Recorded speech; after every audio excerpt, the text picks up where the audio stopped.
Bonjour Sophie, merci d'avoir accepté mon invitation. Est-ce que tu peux te présenter s'il te plaît? Bonjour Jean-Benoît.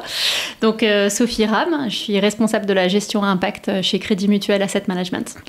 Et alors, est-ce que tu peux te présenter un petit peu plus en détail? Alors, je suis arrivée au Crédit Mutuel Asset Management justement sur une feuille de route impact sur la gestion cotée il y a 1 an. Et avant ça, j'étais responsable ESG chez Aviva Investors pendant 4 ans. Et avant ça, j'ai eu une longue carrière de type ESG au Royaume-Uni, en Écosse et en Angleterre. Très bien, merci. Donc moi, j'ai discuté avec quelqu'un récemment d'un sujet d'impact et il m'a dit, si tu veux avoir plus d'informations sur l'impact, il faut que tu appelles Sophie. Donc à ton avis, pourquoi il a dit ça? Je pense qu'il a dit ça parce que je participe au groupe de place sur la finance à impact qui est piloté par l'Institut de la finance durable, donc ex-Finance for Tomorrow. Donc on s'est croisés dans ces groupes de travail-là. Et j'ai aussi eu la chance de travailler avec lui dans une autre vie chez Aviva. Donc on connaît très bien tous les deux les sujets ESG et impact. Donc je pense que c'est pour ça qu'il a pensé à moi sur ce plan. Et alors, est-ce que tu peux un petit peu présenter ce que c'est que l'impact? Parce qu'aujourd'hui, on va beaucoup parler d'impact. Qu'est-ce que c'est d'impact pour un asset manager? Quelles ont été les conclusions de ce groupe de travail? Toi, tu gères un fonds à impact. Donc, peut-être comment tu le gères, comment tu fais, etc. Donc, je te laisse commencer et puis ensuite, je rebondirai. D'accord. Donc, moi, j'ai rejoint le groupe de travail quand je suis arrivée au Crédit Mutuel en 2022. Il existait déjà depuis 1 année où il était en formation, disons, en cadrage méthodologique.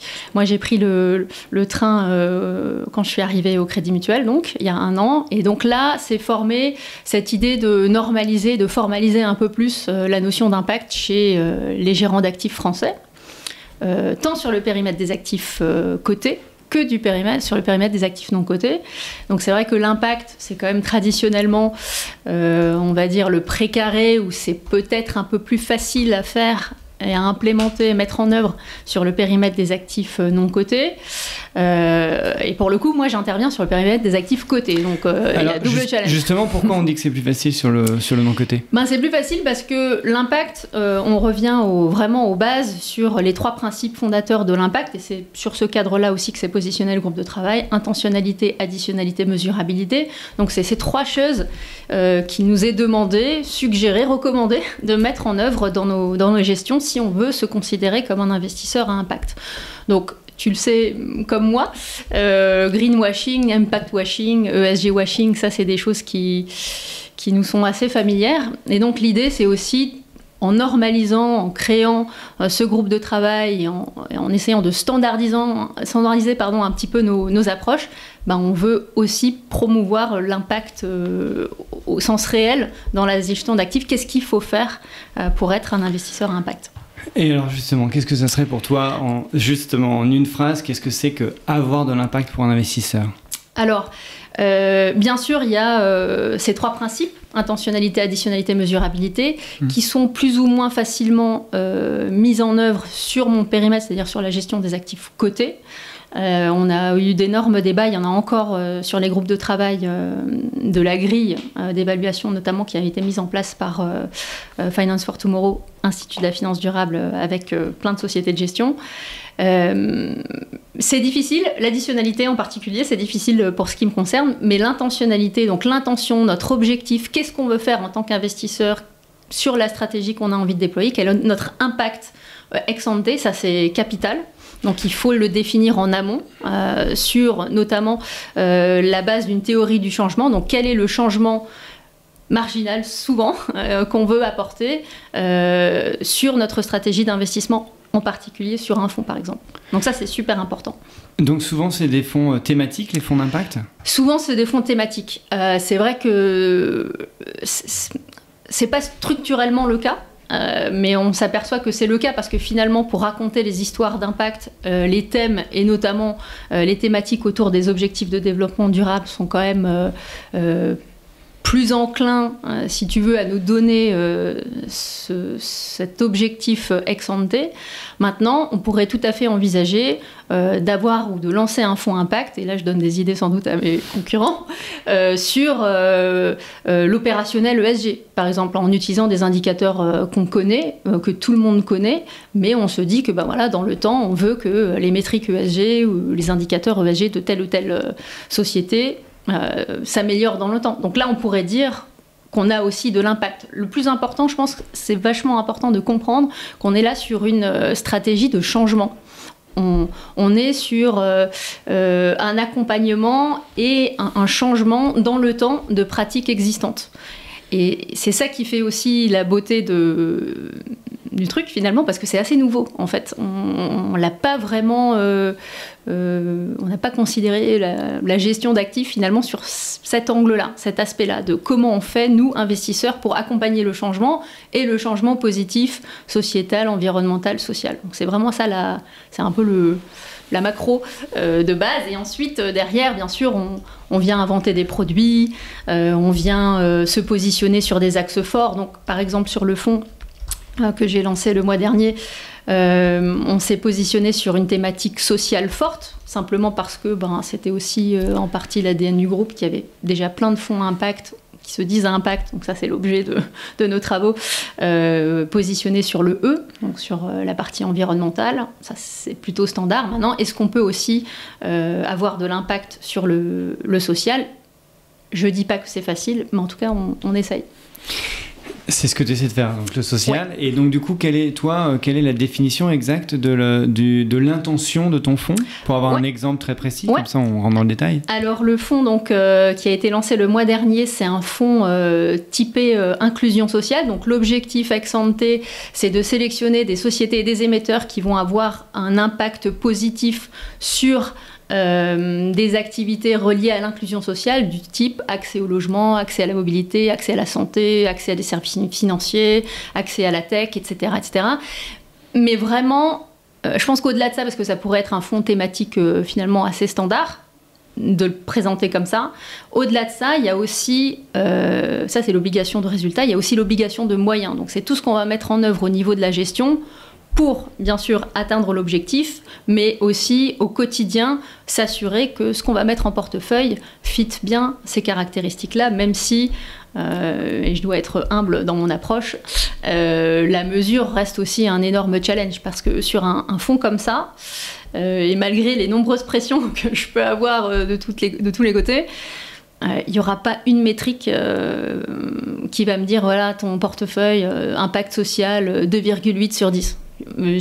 Pour l'instant, c'est pas possible. Alors, il y a des pistes, on peut explorer méthodologiquement certaines choses. Donc, il y a plein de trucs qui sont disponibles d'un point de vue académique, théorique. Mais c'est vrai que, et on s'en est rendu compte quand on travaillait avec Finance for Tomorrow, que mettre en pratique ces théories, c'est très difficile au niveau de la gestion et des gestions existantes. Parce que c'est un peu comme l'ESG il y a 15 ans, où on était tous en train d'intégrer dans un ADN déjà existant des processus ESG.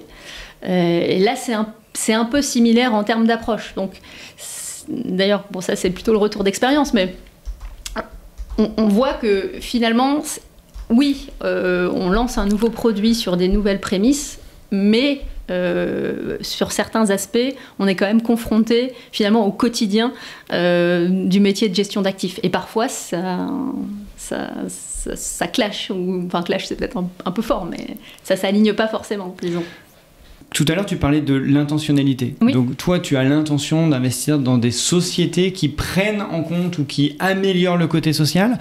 Est-ce que, quand on a un fonds à impact, les sociétés en portefeuille doivent aussi avoir, peut-être dès le départ ou à un moment ou à un autre, cette intention également d'améliorer le côté social? Alors, c'est comme ça que moi, je l'approche. C'est pas forcément une obligation aussi stricte dans le cadre des travaux méthodologiques du groupe de place. Mais en tout cas, de mon point de vue, j'agis des deux côtés. C'est-à-dire que la matrice intentionnalité, additionnalité, mesurabilité, je la mets en place au niveau du portefeuille. Ça, c'est vraiment très important dans le cadre du groupe de travail et c'est sur ça qu'on s'est concentré. Donc, comment le portefeuille dans sa globalité démontre, et on verra qu'il y a des leviers plus ou moins faciles, difficiles à mettre en place. Et moi, de mon point de vue, sur la matrice que j'ai mise en place, je fais aussi une analyse intentionnalité, additionnalité, mesurabilité plus externalité négative, on y reviendra si tu veux, sur les sous-jacents. Donc j'agis sur les deux tableaux selon la matrice d'impact. D'accord. Et donc du coup, tout à l'heure tu parlais d'intentionnalité ou d'additionnalité plutôt parce que toi tu investis dans des sociétés cotées, comment tu peux réussir à pousser les sociétés à évoluer par rapport à tes propres critères sociaux, parce que finalement tu es quand même, c'est vraiment pas méchant de dire ça, mais tu es toute petite dans la capitalisation des fonds. Donc si tu investis dans Saint-Gobain, ils vont pas dire Sophira nous a appelé, il faut qu'on change ci et ça. Comment du coup vous faites pour Alors c'est vrai que l'additionnalité, c'est l'énorme challenge, je pense, sur le périmètre des actifs cotés, simplement parce que c'est très difficile à démontrer. Donc la valeur ajoutée du capital que je vais apporter est vraiment ultra minime. Et donc, sur le périmètre des actifs cotés, sur le marché secondaire, en gros, que j'y aille ou pas, ça va pas foncièrement changer la donne et ça va pas empêcher les projets de se faire ou les décupler. Donc, l'additionnalité sur le périmètre des actifs cotés, ça passe essentiellement par l'engagement. Donc ça, c'est un des ressorts clés, sachant que certaines sociétés, dont la mienne, sont quand même très engagés sur ce segment-là. Donc, il y a déjà des activités d'engagement qui ont lieu par ailleurs. Donc, l'idée, c'est de capitaliser sur cet engagement et moi, d'y ajouter mon prisme impact sur l'engagement. Donc, il y a l'aspect se greffer finalement aux activités déjà en cours dans la société de gestion.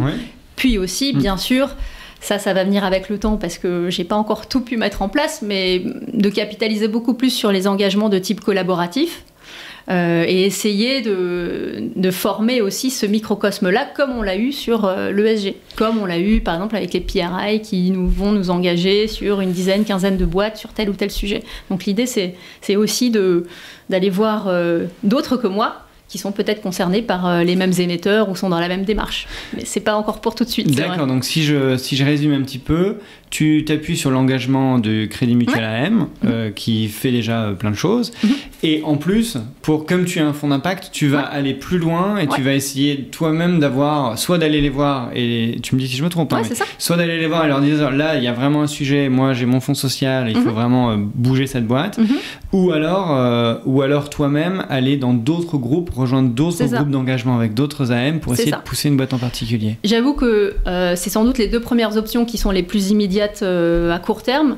À moyen terme, long terme, c'est vraiment quelque chose qui doit diffuser aussi. Donc c'est pas la priorité aujourd'hui. La priorité aujourd'hui, c'est après avoir fait toutes les analyses d'impact des émetteurs et sociétés en portefeuille, c'est vraiment d'engager le dialogue, de me raccrocher un maximum à l'activité d'engagement déjà existante du Crédit Mutuel, voire à être dans cette démarche moi-même, d'initier finalement ce dialogue et de leur dire, voilà, moi j'investis dans votre fonds principalement et essentiellement pour les caractéristiques d'impact que j'ai su identifier dans votre société.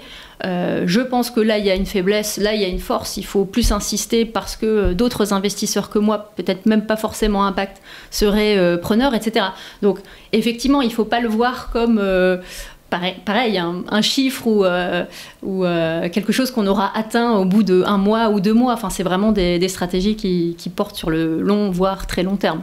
Quand on regarde les portefeuilles d'un fonds impact ou d'un fonds pas impact, même pris au hasard, souvent j'ai du mal ou je peux même ne pas trouver quel est le fonds à impact. Bien sûr. Comment t'expliques ça et du coup, comment tu peux différencier un fonds à impact d'un fonds non à impact par rapport juste à la composition du portefeuille? Ouais. Alors ça, je pense que tu te retrouves dans la situation de tous les sélectionneurs de fonds de la place de Paris, différencier un fonds qui est vraiment à impact, un fonds qui est vraiment ESG, etc. C'est vrai que sur ce plan-là, en termes de terminologie, et je le vois aussi en interne, c'est assez frappant, c'est-à-dire qu'il y a pléthore de fonds qui ont impact dans leur dénomination, par exemple. Et les professionnels, donc les non-experts, les personnes qui ne baignent pas dans ça depuis très longtemps, on ne va pas dire le nombre d'années dans lequel je baigne dans ça, impact, avoir le mot impact dans la dénomination du fonds, finalement, c'est un raccourci. Donc, est-ce que ça suffit à qualifier le fonds et les sous-jacents qui sont dedans de fonds à impact? Je pense que malheureusement, le job est beaucoup plus qualitatif que ça. Donc, c'est ce que je te disais tout à l'heure, c'est-à-dire les ressorts habituels qu'on connaît de la gestion d'actifs, que ce soit la recherche, la sélection de fonds ou la façon dont on va construire le portefeuille, etc., sont quand même mises à mal, je trouve, ça c'est une expérience personnelle, sont mises à mal par ces nouvelles finalement stratégies de fonds qui font qu'on est obligé d'aller en faire plus et autrement. C'est-à-dire qu'on doit chercher les caractéristiques d'un fonds à impact au-delà de la terminologie du fonds, au-delà d'un label, quel qu'il soit. Il faut vraiment creuser et il faut vraiment analyser les sous-jacents, se soucier de l'objectif ex ante qui a été défini. Et c'est, je pense, aussi l'objectif de la grille. C'est un outil pédagogique. On va revenir justement sur cette grille après. Mais ça permet aussi de... Comment dire, ça permet de donner les clés de lecture, en fait. D'identifier, toi qui es... Voilà, tu sais pas trop, ce fonds, il se dit impact, ce fonds, il se dit pas impact, voire article 6, et pourtant 80% des sous-jacents sont les mêmes. Que se passe-t-il? Donc, c'est ça qu'on a besoin aussi de débroussailler avec nos travaux. Alors justement, l'Institut de la finance durable a créé une grille avec, je sais pas le nombre, mais je sais pas, 80 questions. Ou... Je sais même pas le nombre de questions. Il y a beaucoup de questions. Avec un gros fichier Excel. Donc, la grille, à quoi elle sert? D'après ce que je comprends, la grille, c'est un petit peu peut-être pour soit des fonds à impact qui vont eux-mêmes suivre, se noter, ou en tout cas suivre la tienne. Est-ce que nous on fait ça? Oui, réponse B, ou ça on le fait, etc. Et à la fin on a une notation. Ou soit pour les investisseurs institutionnels qui vont investir dans les fonds et qui peuvent eux-mêmes utiliser la grille pour vous noter. Est-ce que tu peux peut-être présenter cette grille, pourquoi elle a été construite, quel but et qu'est-ce qu'il y a dedans? Alors, la grille a justement été conçue pour ça, je pense pour flécher la matière à impact et être capable ou donner les moyens aux personnes intéressées d'identifier relativement facilement les caractéristiques d'impact d'un fonds. Donc effectivement, ça doit être une centaine de questions, si je ne dis pas de bêtises, qui sont réparties en plusieurs familles de questions. Il y a des questions... qualifiantes, il y a des questions blanches donc, qui ont porté à débat au cours des groupes de travail, mais en gros on est arrivé à une matrice qui, avec un score final sur 100, nous donne une évaluation du potentiel de contribution à l'impact d'un fonds. Et donc ces questions, elles se répartissent en 4 groupes, si je ne dis pas de bêtises. Donc on a tout ce qui concerne le postulat de la théorie du changement. Donc, quels sont les objectifs définis, sur quel cadre méthodologique repose-t-il, etc. Donc, plutôt l'aspect gouvernance process. On a la mise en place opérationnelle, donc tout un tas de questions sur comment c'est fait, quelles sont les procédures autour de cette gestion. On a un aspect suivi des résultats. Évidemment, la mesure et le suivi, c'est quand même l'essence de ce qu'on est en train de faire dans le fond. Donc, c'est à raison qu'on est aussi évalué sur cet aspect-là. Et enfin, on a, je crois, 10%, une petite partie des questions qui sont réservées à l'aspect communication. Comment vous faites pour transmettre ces informations, les diffuser, quelle est la com autour de vos initiatives? Quand on redescend un petit peu le questionnaire, c'est vraiment, on a l'impression que c'est vraiment des questions de disclosure presque. Ou alors c'est est-ce que vous avez fait ci, est-ce que vous avez pris ça, est-ce que vous avez écrit ceci dans vos prospectus ou dans vos documents, est-ce que vous avez qu'est-ce que tu en penses par Alors je pense que c'est le cas. Mais je pense que c'est aussi le résultat du consensus des groupes de travail. Donc, on a eu la chance d'avoir beaucoup d'experts académiques en face de praticiens. Et donc, souvent, le résultat est un consensus, mais par exemple, les experts côté méthodo, scientifique, académique, il y avait beaucoup... beaucoup de notions autour de la démonstration, d'utilisation des méthodes différenciées, des analyses statistiques, etc., pour prouver tout un tas de choses que finalement les praticiens... on n'est pas familier forcément avec ce genre de méthode. Donc, c'était vachement intéressant de ce point de vue-là, parce qu'on était en constante recherche de comment on peut faire pour prouver que, versus la réalité opérationnelle de nos métiers et ce qu'on est capable de faire, étant donné le cadre selon lequel on évolue par ailleurs. Donc, c'est vrai que les questions sont très... sont de nature disclosure, parce que c'est vrai que quand j'ai où on a commencé à travailler sur le fond, moi je me suis aidée beaucoup de la grille. Donc c'est un peu la grille aussi qui a guidé la façon dont je gère et j'ai pensé au process et à la stratégie du fonds. C'est vrai que pour les pratiquants plus anciens de l'impact, c'est peut-être pareil, plus difficile de retricoter, détricoter toutes les questions et de les fitter avec leur stratégie existante. Donc oui, c'est sans doute plus de la disclosure à ce stade, même si on commence quand même à évoquer le fait de faire certifier les questions, comme on a fait certifier le label ISR par exemple par des certificateurs, si c'est le nom adéquat. Mais c'est sans doute encore un peu tôt.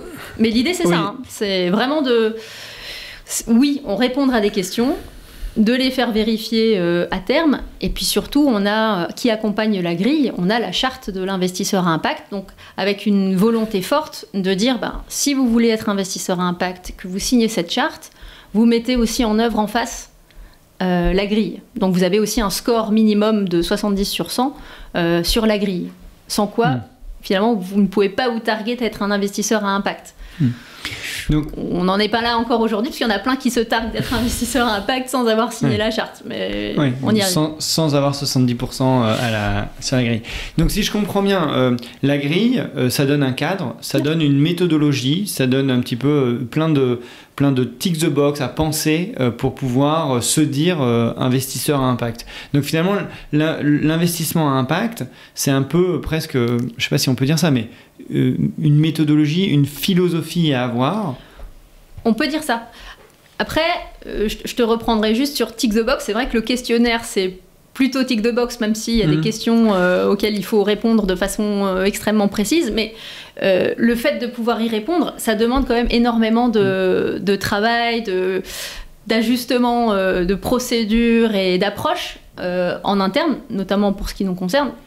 Ce sont des travaux assez lourds. Et c'est ce que je te disais encore tout à l'heure, c'est que par rapport à un style de gestion vanille, il y a énormément de choses à mettre en place, à documenter, à procédurer pour pouvoir ensuite répondre favorablement aux questions. Donc, je modérerai le tick the box étant donné ce qui se passe derrière. Vous réfléchissez, vous prenez vraiment la tête sur est-ce que vraiment j'ai de l'impact en investissant dans cette entreprise. Ouais. Aujourd'hui, il y a les fonds article 9 qui sont des fonds qui ont un objectif d'investissement environnemental ou social. Donc, quelle est la différence entre un fonds article 9 et un fonds à impact ? Alors, ça dépend si je réponds au commercial ou si je réponds au puriste. Commence par le commercial et ensuite tu creuses un petit peu pour le puriste. Alors, c'est vrai que je pense que commercialement, c'est difficile de vendre, c'est le mot, un fonds à impact qui ne serait pas article 9. Je pense qu'effectivement, c'est difficile à comprendre parce que l'article 9, c'est l'aboutissement ultime de SFDR et donc le Graal, c'est article 9, comme l'impact, c'est l'aboutissement de tout ce qui a eu lieu en amont. Excuse-moi de t'interrompre, mais est-ce qu'on peut juste rappeler pour ceux qui ne sont pas forcément familiers avec article 9, article 9, c'est une réglementation. Oui. L'impact, il n'y a pas de réglementation sur l'impact. Exactement. D'où ma réponse non commerciale. Donc ma réponse non commerciale, c'est je ne ferai pas de corrélation immédiate entre article 9 fonds impact et vice-versa. C'est-à-dire qu'un fonds article 9 n'est pas nécessairement un fonds impact et un fonds impact n'est pas nécessairement article 9. Pourquoi ? Parce que, à mon avis, dans la réglementation SFDR, on n'a pas du tout cette idée de momentum, de transformation. Alors que sur un fonds à impact, notre mantra, notre leitmotiv, c'est l'agenda de transformation sociétale, la théorie du changement. Ce qu'on ne retrouve pas forcément dans un fonds article 9. Je te donne pour exemple un fonds climat, par exemple. Article 9 en France, donc réglementé côté AMF. On sait tous les deux qu'un fonds article 9 doit être 100% investissement durable. Mais les investissements sont identifiés comme durables aujourd'hui. Ils ne seraient peut-être pas tout de suite durables si on était dans le cas d'un fonds à impact. Parce qu'on pourrait très bien imaginer qu'on soit sur une problématique d'impact, avec une forte théorie du changement, des objectifs ex ante d'amélioration dans le temps, mais qu'aujourd'hui, mon portefeuille ne soit pas 100% durable. Donc il ne serait pas nécessairement article 9, même si j'étais dans une démarche d'impact. Donc tu pourrais avoir des investissements non durables dans un fonds d'impact, parce qu'à partir du moment où ça contribue, ça répond à ta théorie du changement, et après je voudrais bien t'entendre nous expliquer ce que c'est que la théorie du changement, eh bien là tu le rentrerais dans ton portefeuille. Pour moi, un fonds impact peut être article 8 ou article 9. Donc du moment qu'il travaille sur ce périmètre de changement et de durabilité, de modification sociale, sociétale, environnementale, on pourrait très bien imaginer qu'il soit considéré comme un fonds impact, mais pas nécessairement durable aujourd'hui. Et donc, c'est là où la conversation est difficile, parce que, encore une fois, tout comme le label ISR était aussi un proxy assez facile à mettre en place, chez les sociétés de gestion un peu moins, mais chez la distribution, côté distributeur, c'est quand même assez facile à comprendre et avoir des efforts de pédagogie autour du label ISR, label, pas label. Ça, c'est assez facile, hein. On s'aperçoit quand on est gérant d'actifs de grands réseaux que ça marche plutôt bien. Forcément, le raccourci est fait, mais par tous. C'est-à-dire que tous voient l'aboutissement. Donc il y a deux chaînes, finalement, et l'aboutissement sur les deux chaînes doit se rejoindre. Et pour moi, un fonds à impact, encore une fois, n'est pas forcément article 9 aujourd'hui. Tu parlais d'amélioration sociétale, de théorie du changement. Quand on investit dans des sociétés cotées, puis après peut-être qu'on pourra parler un petit peu de sociétés non cotées, mais quand on investit dans des sociétés cotées, quand on relit les rapports annuels, les sociétés ont des équipes de RSE énormes, donc elles présentent toutes des améliorations sociétales, elles sont toutes les meilleures dans l'inclusion, etc. Est-ce que, du coup, comment tu fais, toi, pour sélectionner? Est-ce qu'il y a des sociétés sur lesquelles tu ne rentrerais pas parce qu'elles ne contribuent pas à cette théorie du changement, ou en tout cas à ta théorie du changement? Alors, la façon dont je le fais maintenant, aujourd'hui, est relativement simple. Je pense qu'il faut aussi être humble sur ce qu'on essaye de faire. J'ai pas inventé un truc de ouf qui va m'amener sur la planète Mars et sans carburant. Donc ça reste quand même assez simple. Donc l'idée, c'est d'évaluer, mais encore une fois selon une matrice très qualitative, les émetteurs, les sociétés, intentionnalité, additionnalité, mesurabilité, selon ma propre grille. Donc je vais pas dévoiler tous mes secrets de fabrication, mais en gros, pour que la société ou l'émetteur rentre en portefeuille, et je te parlerai un peu plus du côté émetteur parce que c'est un petit peu différent, elle doit me satisfaire sur mes sous-indicateurs que je garderai secrets, sur intentionnalité, additionnalité, mesurabilité. Donc, encore une fois, externalité négative aussi, très important. Donc on peut avoir très bien une société qui est favorablement positionnée sur intentionnalité, additionnalité, mesurabilité, selon moi, mais dont les externalités négatives sont aussi identifiées, peut-être sur un autre niveau, hein, pas sur le niveau social en particulier, mais peut-être sur le niveau environnemental. Voilà, on a une société qui a l'air de fitter sur nos aspirations sociales, mais on s'aperçoit que les externalités négatives environnementales sont importantes. Comment on fait? Donc, c'est vrai qu'il y a une tendance du marché, indépendamment de l'impact, mais je pense une tendance générale du marché à n'utiliser que des données quantitatives. Je suis un peu en opposition finalement philosophique et pratique de ce mouvement, mais moi j'ai vraiment une approche, alors je ne sais pas si c'est péjoratif de dire ça, mais c'est subjectif, même si ça suit un processus analytique très complet. Mais c'est pas de la data pure. Donc je ne fais pas appel, par exemple, à un score d'impact et je ne sélectionne pas mes sociétés sur un score d'impact qui m'a été fourni par un prestataire, parce que souvent, ce sont des scores qui sont basés sur le pourcentage de chiffre d'affaires, par exemple.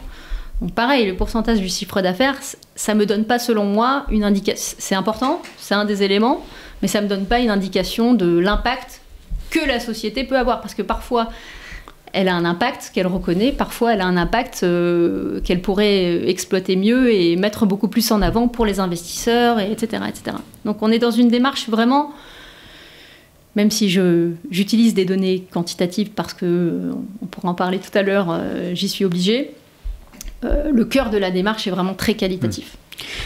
Donc du coup, finalement, quand je sélectionne un fonds d'impact, je sélectionne l'intention du gérant, quelque part. Même beaucoup plus que le nom, une société de gestion particulière ou sa renommée. Mais ce qui est vraiment important, c'est est-ce que le gérant, en lui-même, a des convictions fortes.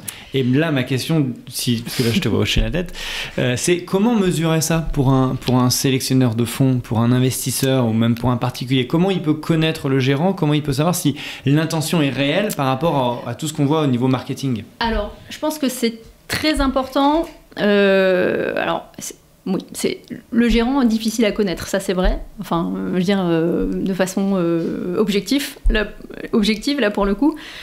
Mais entre le gérant et le marketing, je pense que le point d'ancrage, c'est vraiment toute la documentation, toute la transparence qu'on se doit, via la grille notamment, sur nos différents process. Donc à partir du moment où des termes, des processus bien ciblés sont identifiés dans les sociétés de gestion en question ou sur le fonds en question, il y a un certain confort à avoir. Mais encore une fois, ça veut dire que les sélectionneurs de fonds, je suis désolée pour ceux qui nous regardent, ils vont devoir faire évoluer leur grille d'analyse. Donc on ne peut pas se contenter de est-ce que ce fonds est article 8 ou 9 pour savoir s'il a impact ou pas. Il faut aller beaucoup plus loin, quitte à modifier ses questions, à avoir de nouvelles questions, pour identifier au mieux, que ce soit par le gérant, mais le gérant ne fait pas tout, et par les process, mais les process ne font pas tout. Donc c'est vraiment presque une analyse faisceau d'indices. À partir du moment où tous ces indices sont identifiés, on peut être raisonnablement en confort sur le fait que l'approche est crédible et sincère. La grille que vous avez créée avec une centaine de questions, le groupe de place recommande, à partir du moment où on a plus de 70%, eh bien, le fonds est labellisé, tamponné ou peut avoir de l'impact. Est-ce que c'est possible, là je me fais un peu l'avocat du diable, mais est-ce que c'est possible qu'on écrive plein de procédures, qu'on mette tout en place, que le gérant ne soit presque pas au courant parce que ça va être les product specialists qui vont aller écrire tout ça. On voit que tu connais bien le métier. Mais est-ce que c'est possible finalement de passer à travers les mailles du filet C'est possible. Je pense que c'est difficile parce que si tu pars de ce postulat, ça veut dire que toute la gestion d'actifs tombe par terre, par essence. Donc pourquoi? Qu'est-ce que tu veux dire par là? Ça veut dire les procédures, les contraintes, en règle générale, c'est là tu remets en question le job du gérant finalement. Est-ce que le gérant suit son prospectus? Donc on pourra parler du prospectus si tu veux et de du douloureux accouchement du prospectus. Mais ce que je veux dire, c'est que si les process sont en place, si les contraintes, et je déteste ce mot, mais je l'utilise à raison, sont bien identifiées, suivies, avec ce mécanisme de transparence / humilité et une sincérité autour de l'approche, je pense que tu peux être raisonnablement confort que ça se produise. Là, ce qu'il faut chercher, un sélectionneur de fonds ou investisseurs finaux, c'est plutôt les red flags, c'est-à-dire si tu t'aperçois quand tu es en meeting avec ton gérant qu'il ne sait pas de quoi il parle quand on lui dit ouais, moi je mets en place une approche d'impact, et que tu creuses et que tu essayes de savoir ça veut dire quoi exactement, quels sont les process, c'est quoi les 3 grands principes, et que tu n'as rien, peut-être que l'approche d'impact affichée est plutôt quantitative qu'autre chose. Donc c'est pour ça aussi que la notion d'impact, c'est très difficile parce qu'on voit même aujourd'hui des ETF à impact. Donc eux ils passent pas la grille, je suppose. Je pense pas, mais peut-être qu'ils vont s'y mettre aussi. On sait pas. Mais donc ce que je veux dire aussi, c'est que l'impact, c'est plein de choses différentes pour plein de sociétés de gestion différentes. Et pour plein de gérants différents. Tout le monde a sa propre définition. Et ça, c'est bien, parce que ça permet quand même la créativité, l'innovation produit. Enfin, on voit avec moi, on a pu créer un fonds impact selon, finalement, notre propre méthode, mais en respectant un cadre qui commence à être écrit. Mais ça, c'est bien pour la créativité et l'innovation.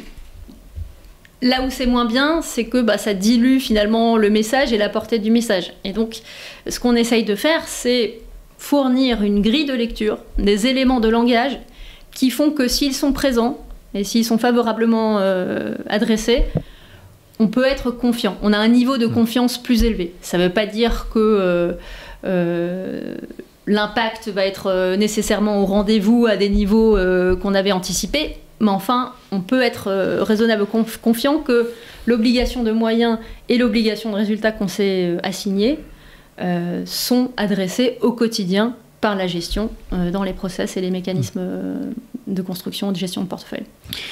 Alors pour ceux qui nous écoutent, il y a l'Institut de la finance durable. Si vous allez sur l'Institut de la finance durable et vous tapez finance à impact ou grille impact, vous allez pouvoir télécharger la grille et regarder toutes les questions. Signer la charte aussi. Et signer la charte pour ceux qui veulent rejoindre. Et un point qui est beaucoup adressé dans cette grille, c'est justement la théorie du changement. La théorie du changement, on voit de plus en plus d'investisseurs institutionnels même qui commencent à en parler, arriver. Je pense particulièrement au Fonds européen d'investissement qui demande dans toutes ses due diligence quelle est la théorie du changement du fonds. Donc pour eux, c'est important. C'est toujours un peu un concept compliqué, je trouve, cette théorie du changement. Est-ce que tu peux nous donner quelques exemples, expliquer ce que c'est que la théorie du changement et comment on la présente à quelqu'un, un investisseur par exemple? Donc la théorie du changement, pour faire simple, on en revient à ce que je disais en préambule, c'est-à-dire qu'on cherche un ajustement, une modification structurelle sur, par exemple, des populations cibles. On va se dire, ma théorie du changement, j'estime que, par exemple, sur le fonds inclusion sociale ou inclusion que je viens de lancer, la recherche veut que le manque d'inclusion sociale coûte à la société tant et tant, ça génère de la pauvreté, ça auto-entretient la pauvreté, etc. etc.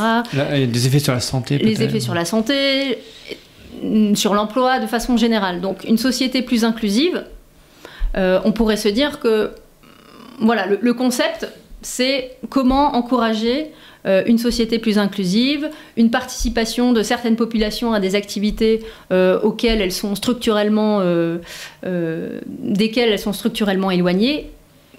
Ça, c'est notre théorie du changement. On souhaiterait que des populations cibles qui sont éloignées de mécanismes d'infrastructure ou de services puissent y participer demain. Donc ça, c'est le concept. Comment on fait quand on est un fonds dans la pratique pour encourager ce type de mécanisme? Alors encore une fois, et tu l'as mentionné tout à l'heure, mon intervention est relativement humble dans l'écosystème, mais l'idée c'est ça, c'est de partir... En tout cas, tu prends en compte cela avant chaque investissement. Tu te dis, est-ce que si je fais cet investissement, est-ce que cette société participe à l'inclusion sociale, oui ou non? Oui. Je pense que je pourrais le faire de façon beaucoup plus granulaire. Encore une fois, c'est mon humilité qui parle. Je le fais de façon assez simple au début, mais avec le temps, l'analyse de la contribution à cette notion d'impact social ou d'inclusion sociale, elle va gagner en affinité, ou en détail plutôt qu'affinité. Mais là, c'est la théorie du changement. C'est-à-dire qu'on souhaite encourager une économie plus inclusive. On souhaite aussi que certaines populations aient accès à des services et des infrastructures auxquelles elles n'ont pas traditionnellement accès. Le problème avec ça, et les praticiens, je pense, s'en rendent compte, les praticiens de longue date s'en rendent compte bien mieux que moi, c'est que on peut potentiellement avoir pour chaque sous-jacent, oui, une analyse de contribution, enfin une analyse d'impact telle que je la fais, mais on a des mesures et des indicateurs différents. Donc si on va chercher une société parce qu'on estime que l'inclusion des populations cibles, par exemple des personnes en situation de handicap, demain ont un meilleur accès à la mobilité de par l'intervention de cet émetteur ou société, la mesure sera quelque chose du type nombre de bénéficiaires, nombre de personnes qui ont retrouvé un emploi suite à un meilleur service de mobilité, etc., etc. Parfois, on aura même, de la part des anglo-saxons qui sont très friands, on aura des études économiques, donc d'impact économique du déploiement de certaines de ces solutions. Donc ça, c'est plutôt sympa parce que du coup, ça rend les investisseurs institutionnels plus intéressés, hein, si on est capable d'évaluer l'impact économique d'un déploiement d'un programme social. Donc, oui, parce que eux-mêmes, ça les intéresse beaucoup de communiquer justement sur l'impact qu'ils ont avec leur fonds. Et on en revient à ce qu'on se disait aussi tout à l'heure, c'est que y a une multitude de populations cibles qui sont servies, avec une multitude d'indicateurs qui ne sont pas les mêmes sur chaque sous-jacent. Donc comment je fais moi, au niveau du portefeuille, pour venir avec le Graal et offrir un chiffre 7,8 sur 10. Ça, c'est très très difficile. Je ne dis pas que ce n'est pas l'objectif à moyen terme, mais sur le court terme, il faut faire avec une documentation et une transparence sur les sous-jacents. Donc ça, il n'y a pas de problème. On est capable de dire quels sont les indicateurs utilisés, la maturité de l'indicateur aussi sur une échelle d'impact. Ça, c'est assez facile. Parfois, les indicateurs pourraient être mieux, pourraient être plus détaillés. Donc ça fait aussi partie de l'activité d'engagement. Mais de là à dire le portefeuille ressort avec un score, même si c'est l'objet de la grille, d'impact de 7,8, c'est quand même encore aujourd'hui relativement désincarné. La grille, elle est plutôt pour noter est-ce que c'est un fonds d'impact ou pas, mais elle n'est pas là pour noter l'impact du fonds. Elle est là pour essayer d'estimer le potentiel de contribution à l'impact du fonds. Effectivement, je pense qu'il faut être très précautionneux. Il y a quand même vraiment cette mesure de un fonds qui serait noté, je sais pas, en fonction de la grille à 90 aurait probablement plus d'impact qu'un fonds qui est noté à 80. Je pense que c'est en partie l'idée, même si les questions sont pour moitié, on va dire pour grosse moitié opérationnelle mesure et pour moitié théorie du changement. Donc le raccourci, je te le concède, est très rapide à faire, mais encore une fois, tout dépend de ta définition de l'impact. Donc ton potentiel de contribution, si tu réponds favorablement au-delà de 70 à la grille, est disons plus avéré que si tu t'appelles simplement Tartampion Green Impact Fund. Alors, on parlait tout à l'heure d'effets négatifs ou d'impact négatif sur d'autres sociétés. Quand je te donne un exemple complètement au hasard. J'investis dans un fonds qui promeut des caractéristiques sociales ou qui a pour objectif d'améliorer le côté social. Je te prends une société complètement au hasard, Total Energy, qui, par exemple... Totalement au hasard. Non, mais ou n'importe quelle société qui serait un petit peu... on va dire mal vue ou qui serait pas forcément légitime dans un fonds à impact.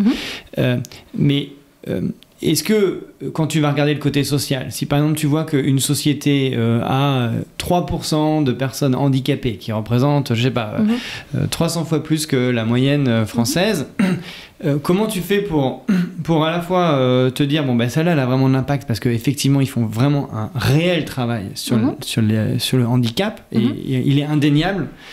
Et ensuite, peut-être le produit ou d'autres process environnementaux ou d'autres process de gouvernance.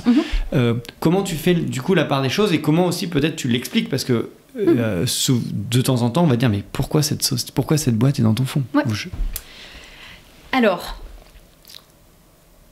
je caricature, mais ce serait possible. C'est-à-dire que j'ai pas d'exclusion, par exemple, on va reprendre le cas de Total, j'ai pas d'exclusion de premier niveau de type fossile, donc tout secteur. D'accord. Si, lors de mon analyse d'impact, intentionnalité, additionnalité, mesurabilité, externalité négative, j'analyse Total pour ses caractéristiques d'impact. Alors moi, j'analyse pas forcément la partie opérationnelle, c'est-à-dire je n'analyse pas la société ou je ne la mets pas en portefeuille au titre de son action diversité handicap. D'accord. Voilà, c'est pas l'opérationnel. Tu la melle parce qu'elle a un produit, elle a un service, etc. Produit, ouais. Pas ses propres... Pas ses propres. Je pourrais, mais c'est pas le cas sur le fond ici. Ok, donc, très bien. D'accord. Donc, si tu te dis que voilà, tu vas sélectionner des sociétés, on prend ton exemple, l'impact que je veux avoir, c'est augmenter la part de personnes handicapées dans les sociétés. Donc je pars d'une baseline et je me dis que je veux au moins plus 10% en 5 ans. Admettons, c'est ça ton postulat de base, pour tout un tas de raisons liées à la théorie du changement. Total pourrait faire partie de ces sociétés parce que tu estimes que les moyens, la stratégie qui tourne autour de l'emploi des personnes en situation de handicap chez Total est valable. Mais là, si je comprends bien, tu disais que toi, tu ne faisais pas ça. Non, parce je que ne fais pas ça. Là, c'est la théorie. C'est la théorie. Donc, tu analyses Total à l'aune, si tu le souhaites, de ta matrice d'impact, intentionnalité, additionnalité, mesurabilité, et ta partie externalité négative. Et c'est là où l'exercice est subjectif, parce qu'on n'est pas dans une démarche où on va netter. Donc moi, je fais pas, encore une fois, je fais pas une mesure quantitative sur l'analyse d'impact, c'est 10, et la mesure de l'externalité négative par ailleurs, c'est moins 10. Et donc je nette à 0 et je mets pas Total en portefeuille. Je vais te donner un autre exemple qui est, je pense, peut-être un peu plus parlant. Je reviens à mon émetteur anglais qui propose des offres de mobilité à des personnes en situation de handicap. Donc, point de vue stratégie, point de vue changement attendu pour les populations cibles, on est top. Maintenant, l'externalité négative, c'est que le service de mobilité qu'elle propose, ce sont des véhicules. Mais ce sont des véhicules principalement à un moteur thermique. Donc là, j'ai un souci potentiellement de, oui, je favorise l'inclusion sociale, mais au détriment du climat, de gaz pour à effet de faire serre. court. Voilà. Et donc cette partie analyse externalité négative, je creuse sur la partie climat et je m'aperçois que la société est plutôt cohérente sur son approche, c'est-à-dire que le book, et là je donne toutes mes infos, mais que le book est en train de changer progressivement, donc la flotte de véhicules thermiques bouge sur les 2-3 années à venir, et donc le mix va évoluer vers plus de véhicules électriques par exemple, donc ça c'est plutôt positif, malgré encore une fois, le changement attendu est plutôt positif, donc il vient contrebalancer l'externalité négative du premier jour, si tu veux. Et les investissements qui sont liés à toute la stratégie de transition sont plutôt aussi bien identifiés et relativement bien alloués. Donc ça module un peu l'analyse négative de l'externalité négative, finalement. Est-ce que tu te mets justement des... je ne vais pas dire hard stop, mais est-ce que tu te dis, si jamais concernant l'externalité négative, il n'y a pas forcément de progrès dans les 2 ans, bien là, je le note en disant, si pas de progrès, je vendrai. Donc en fait, la base de ce que j'appelle une matrice, mais donc qui est basée sur les 3 piliers de l'impact plus l'externalité négative, elle est aussi la base de l'activité d'engagement. Donc il y a une revue annuelle des sociétés et émetteurs en portefeuille pour voir s'ils fit toujours les caractéristiques. L'engagement... Avec un comité particulier ou Alors la comitologie est en train de se mettre en place. Pour l'instant, c'est pas le cas. Donc l'idée, c'est à terme d'un peu copier les pratiques anglo-saxonnes avec des comités d'experts indépendants. Je pense que avant qu'on en arrive là, il faut donner un peu de trac aussi au fond et de crédibilité à notre approche. Mais l'idée, c'est ça, c'est d'avoir une comitologie, une gouvernance propre. Pour l'instant, elle est faite de personnes en interne chez CM, AM, pardon. Mais c'est aussi d'élargir et de voucher, si je peux dire, notre approche et ce qu'on essaye de faire sur le fond. Parce qu'aujourd'hui, tu rentres la position que tu veux, il n'y a pas d'équipe de risque qui va te dire « Ah ben non, ou personne ne va... » En tout cas, peut-être que vous allez en discuter en interne, mais il n'y a personne, il n'y a pas d'organe qui te dit « Non, cette société ne remplit pas la théorie du changement, donc je te la refuse. » Sur la théorie du changement, non. Mais sur la matrice analytique, oui. C'est-à-dire que, par exemple, sur la poche taux, je ne peux faire que du social bond. Donc ça, c'est assez facile. Tu as les risques qui te disent ça, c'est pas un social bond, tu peux pas le mettre en portefeuille. Ça, c'est facile. Et ensuite, ça, c'est plutôt les contraintes, c'est assez vanille, les alertes que tu reçois régulièrement qui sont, pour certaines d'entre elles, configurables. Et sur les autres, si tu veux, moi, je fournis au risque les analyses, et si les analyses sont pas au rendez-vous et que la matrice d'impact n'est pas correctement remplie et les résultats ne sont pas raccord avec le process et le processus du fonds, bah, je me fais rappeler par les risques. Donc il y a quand même cette volonté de formaliser au-delà des choses qu'on connaît du style est-ce que c'est un bond social ou pas, de faire diffuser tout ça sur le périmètre du contrôle des risques. Je te dis pas que c'est facile. Hein. Alors, et non, ça, j'imagine que ce n'est pas facile. C'est pas facile. Combien ça coûte de faire un fonds d'impact? Parce que toutes les questions que tu te poses, il y a beaucoup de gérants qui ne se les posent pas, en tout cas qui sont beaucoup plus dans une optique de rendement, diversification du portefeuille que tu as, j'en suis certain, mais qui n'ont pas toutes ces contraintes de réfléchir à la théorie du changement, réfléchir les externalités négatives de plus en plus ils le prennent, mais peut-être que toi, comme tu as un fonds d'impact, tu dois faire d'autant plus attention à ce qu'on pourra dire sur toi, parce que s'il y a quelqu'un à shooter en premier, ça sera toi. Merci de me le rappeler. Non, mais si tu as une position qui a un scandale, évidemment, si c'est un fonds à impact, évidemment, à chaque fois on dit mais alors pourquoi tu as cette position? Du coup, est-ce que ça coûte plus cher? Est-ce qu'il faut mettre en place des choses que d'autres gérants ne doivent pas mettre en place? Même par rapport à ton allocation de temps, il y a des choses du coup que tu ne peux pas faire, que d'autres gérants peuvent faire. Comment tu réfléchis à ça? Alors, la façon dont on réfléchit à ça, c'est que oui, le temps de gestion, je pense, est pas le même. C'est-à-dire qu'il y a une grosse partie de mon activité qui est une activité analytique, d'engagement, de rassemblement de connaissances, qui, je pense, n'est pas forcément le cas d'autres gérants, notamment sur le périmètre ESG, qui sont prompts à consommer des scores. Ça, c'est vrai. Moi, je suis pas du tout dans cette logique. Donc, il y a énormément de veille documentaire et de recherche à faire. Donc ça, c'est une grosse partie de mon travail.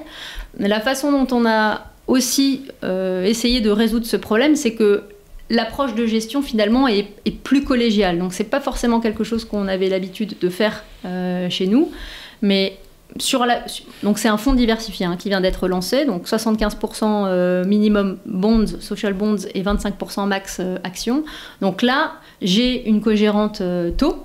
Et j'ai aussi une gérante action qui m'aide occasionnellement. Donc on est en train d'essayer de monter quand même, de faire en sorte que les expertises cœur de la maison, qui sont les expertises taux et actions, viennent nourrir finalement l'approche d'impact. Donc c'est aussi culturellement, je pense, quelque chose de nouveau en termes de gestion. Mais c'est vrai que mon activité de gérante, tu peux pas la comparer à je suis pas une gérante taux IG, quoi. Je fais pas l'activité n'est pas tout à fait la même. Ça, c'est vrai.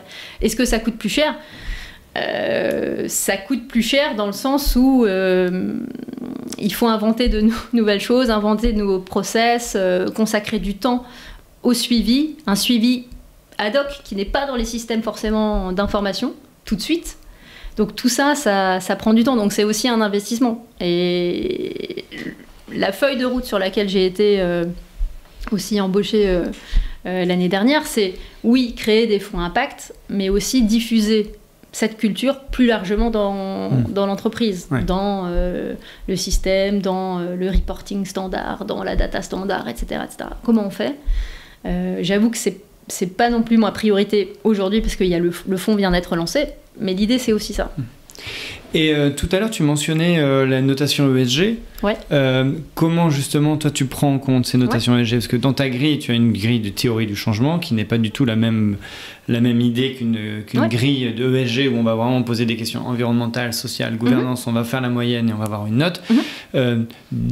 Comme tu disais tout à l'heure, peut-être que tu peux te retrouver avec certaines sociétés qui auraient des notations ESG qui sont, on va dire, moyennes ou mauvaises. Alors là, j'ai, je ne sais pas si on peut l'appeler comme ça, le garde-fou de notre approche ESG par ailleurs. Donc j'opère dans, si tu veux, l'environnement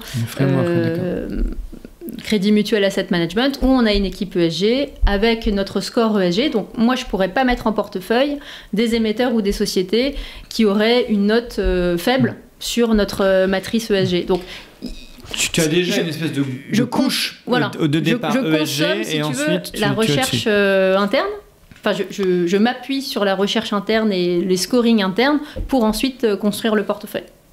Donc, il y a cette couche ESG, donc ce qu'on peut appeler l'ESG opérationnel. Et puis, bien sûr, il y a la couche que tu connais bien d'investissement durable, où là, 100% du fonds article 9 inclusion que je viens de lancer qu'on vient de lancer doit être investissement durable. Donc ça, c'est pareil, c'est des travaux qui ont lieu un peu en amont de mon process à moi, mais qui font que je suis contrainte, même si j'aime pas ce mot, sur le score ESG et sur la qualification d'investissement durable des sociétés, des émetteurs. D'accord. Et ça, c'est la définition de Crédit Mutuel AM sur qu'est-ce qu'un investissement durable, et donc tu rentres dedans.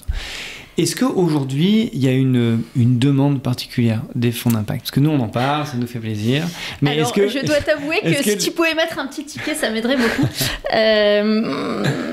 Je pense qu'on est là, sans doute, un peu en avance. La demande, ça dépend à qui tu parles. Ouais. Je pense que la demande instit, elle est là. Les instits très matures sur l'ESG savent que l'ESG 3.0, c'est l'impact, et donc sont en demande.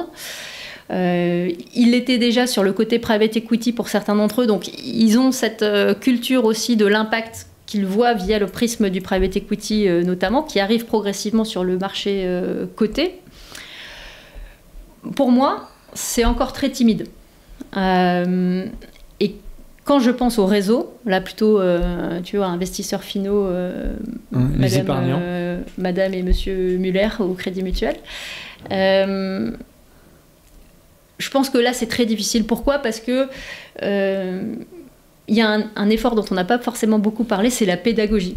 Et expliquer tout ce que je t'ai expliqué là, même si c'était parfois en des termes techniques, il faut que ce soit absolument vulgarisé. Le terrain est très favorable, je pense qu'on peut raconter des histoires facilement sur l'impact. Donc il y a matière à faire changer le prisme et à évoluer différemment finalement, ou à faire comprendre différemment ce qu'on fait. Le problème, c'est que cette pédagogie et cette formation arrivent à l'investisseur final. Et oui, ça reste quand même assez compliqué. Enfin, l'ESG, c'est quand même... il y a des acronymes de partout, il y a des réglementations de partout. Donc, faire en sorte que l'investisseur final voit ce qu'on est en train d'essayer de faire, et comment dire, ils mettent une valeur ajoutée pour lui, comprennent que le rendement extra-financier et financier. Je pense que ça prend énormément de temps. En fait, moi, je vois pas la demande aujourd'hui, si ce n'est de ma maman, qui va mettre un ticket sur le fond. Il n'y a pas forcément d'appétit, mais pas parce qu'il n'existe pas, je pense parce qu'il faut qu'on soit en capacité de le créer ou de faire émerger cette demande finalement. C'est les instits, je pense que c'est moins le cas. Les grands instits français et européens cherchent, c'est vrai, surtout à se positionner sur le climat. Donc ça, c'est la beauté de l'article 29 qui fait que ils sont très enclins à se positionner sur le E. J'espère que la partie sociale sera aussi enfin l'impact en tout cas sera aussi les convaincre. Maintenant, le fait qu'on n'ait pas de taxonomie sociale, ça va pas m'aider forcément non plus. Ouais. Donc voilà. Après, je vois ça d'assez loin quand même, mais je vois pas une demande folle pour le moment. Quelles sont justement, pour terminer, les difficultés principales que tu rencontres, que ce soit dans la gestion, dans la commercialisation, dans l'explication, etc. C'est quoi pour toi un petit peu les freins, les plus gros freins de cette gestion à impact ? Alors, je t'avoue qu'une des grandes difficultés, c'était d'obtenir l'agrément. Pourquoi ? Parce donc, obtenir l'agrément de l'AMF ? De l'AMF, oui. D'accord. Obtenir l'agrément de l'AMF. D'accord, donc qui ont posé beaucoup de questions ? Qui ont posé beaucoup de questions, on avait les réponses, mais qui, je pense, alors c'est pas une critique de l'AMF, au contraire, c'est difficile, je trouve, de proposer de nouveaux fonds et d'innover, parce que je considère que c'est quand même assez innovant sur le périmètre des actifs cotés. Et c'est ce que je te disais, c'est ce que je te dis tout au long de notre entretien.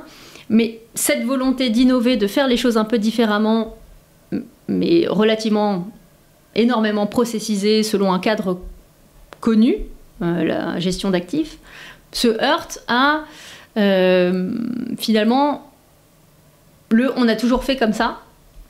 Et du coup, on a des ressorts et un cadre cognitif qui est, lui, bétonné. Donc... par exemple, j'avais des discussions avec l'AMF au sujet de la sélectivité. et au sujet de la sélection d'un univers de départ qu'il faut absolument écrémer pour arriver. Le point de vue de l'AMF, je le comprends tout à fait, c'est-à-dire qu'il faut être quand même transparent et permettre aux investisseurs finaux de comprendre la pyramide inversée, tu vois, l'écrémage étape par étape pour arriver à un fonds à impact.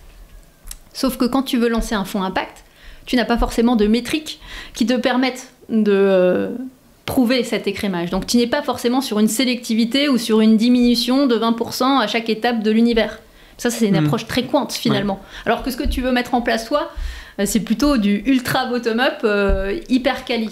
Et donc il faut concilier les deux. Et ça, c'était assez compliqué. On y est arrivé. On a fait des concessions à droite à gauche, mais il faut aussi, même si on veut innover, se fondre dans un cadre préexistant, sinon en fait tu peux pas mettre en place. Donc j'ai dû faire des concessions de mon côté, j'aurais peut-être pas fait les choses complètement de cette façon, et voilà, il faut adapter et avancer comme ça. Même si j'aime pas ce mot. Ouais, j'aime pas ce mot. Et l'attention de l'AMF, parce que des fonds equity ou des ou social, des bonds, etc. Il y en a qui se lancent tout le temps. Et l'AMF ne va pas forcément creuser tous les fonds que toutes les sociétés de gestion lancent. Est-ce qu'il y a eu une attention particulière sur ton fonds parce qu'il était justement brandé impact Comment t'expliques un petit peu je veux pas dire cet acharnement, mais ces nombreuses questions? Je pense sans doute le timing. Parce qu'on a commencé, je pense, les travaux ou en tout cas les discussions avec l'AMF, disons, fin de l'été 2022, donc l'année dernière. Donc le timing était la reclassification de tous les fonds article 9 qui soudainement sont passés article 8 parce qu'il y a eu des peurs justifiées ou injustifiées. Oui, donc c'était dans un contexte de déclassification de fonds article 9 qui se voulait durable, qui ne l'était pas, et donc du coup il y avait une attention particulière. Il y avait aussi beaucoup de choses qui venaient de la part de l'ESMA, donc aussi côté de l'AMF, il y avait des clarifications, politiquement je pense aussi le contexte était réglementairement et politiquement était différent.